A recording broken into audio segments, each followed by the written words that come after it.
For A, we will begin by graphing the line y equals -2. So the y value is -2 for all of the x values. So that would be this line here.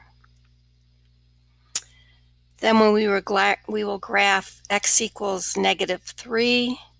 So the x value is -3 for all real numbers of y. Look like this. And we need to graph the line 2x plus 3y equals 6. For this line, we can do the x-intercept because that is when the y is 0. So we would just have 2x equals 6 or x equals